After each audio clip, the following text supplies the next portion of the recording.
इतिहास की किताबों ने हमारे साथ एक बहुत बड़ा धोखा किया है। हमें बचपन से रटाया गया कि 17वीं और 18वीं सदी में पूरी दुनिया के समंदरों पर सिर्फ यूरोपियन ताकतों का राज था। ब्रिटिश ईस्ट इंडिया कंपनी और पुर्तगाली साम्राज्य, उनके पास 50-50 भारी तोपों वाले पहाड़ों जैसे विशाल जहाज थे। दुनिया का कोई भी देश उनके आगे समंदर में टिक नहीं पाता था। उन्हें लगता था कि समंदर उनके बाप की जागीर है, लेकिन कोई ये नहीं बताता कि भारत के पश्चिमी तट पर अरब सागर के काले पानी में यही अंग्रेज और पुर्तगाली अपने जहाज उतारने से खौफ खाते थे, क्योंकि उन गहरी लहरों के बीच एक ऐसा हिंदुस्तानी उनका इंतजार कर रहा था जिसे खुद अंग्रेजों ने अपनी सरकारी डायरियों में नाम दिया था द डेविल ऑफ द सी, यानी समुद्र का शैतान। वो थे मराठा नेवी के पहले और सबसे खूंखार ग्रैंड एडमिरल सरखेल कान्होजी आंग्रे। उस दौर में पुर्तगालियों का घमंड सबसे ज्यादा था। वो पिछले 200 सालों से खुद को समंदर का भगवान समझते थे।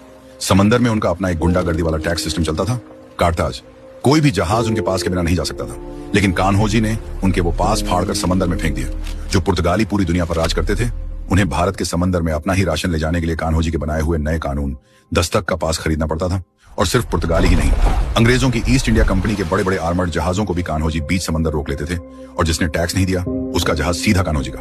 लेकिन सबसे बड़ा सवाल यह है कि जिसके पास अंग्रेजों और पुर्तगालियों जैसी लंबी दूरी की भारी तोपें नहीं थी, विशाल जहाज नहीं थे, उस अकेले इंसान ने इन सुपर पावर्स को खून के आंसू कैसे रुला दिए? यही काम आता था प्राचीन भारत का नेवल साइंस और कान्होजी का डार्क मास्टरमाइंड। विदेशी जहाज बहुत भारी थे, उन्हें चलने के लिए बहुत गहरे पानी और तेज हवा की जरूरत होती थी।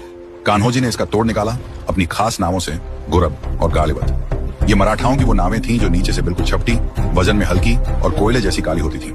इनमें चप्पू लगे होते थे, यानी अगर समंदर में हवा बंद भी हो जाए तब भी ये पानी को चीरती हुई गोरे दुश्मनों की तरफ तेजी से बढ़ती थी।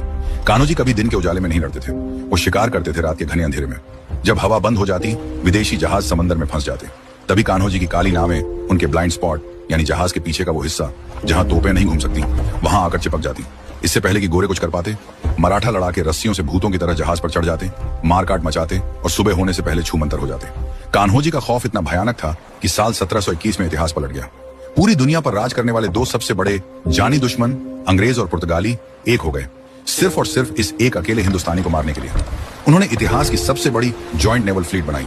दर्जनों भारी युद्धपोत और 6000 सैनिकों ने कान्होजी के कोलाबा किले को समंदर में चारों तरफ से घेर लिया। अंग्रेज कमांडर और पुर्तगाली वाइसरॉय घमंड में हंस रहे थे। उन्होंने अपनी तोपों में बारूद भर लिया था कि तभी कुछ ऐसा हुआ जिसने दोनों गोरी सेनाओं की रूह कांप गई। आखिर उस रात कान्होजी ने समंदर के साथ ऐसा क्या किया कि अंग्रेज और पुर्तगाली दोनों डर के मारे कांपने लगे? कैसे एक अकेले हिंदुस्तानी ने दुनिया की दो सबसे बड़ी नेवी को बिना लड़े ही घुटनों बुला दिया? जानना चाहते हैं तो चैनल को सब्सक्राइब कर कमेंट में लिख दें। पार्ट 2।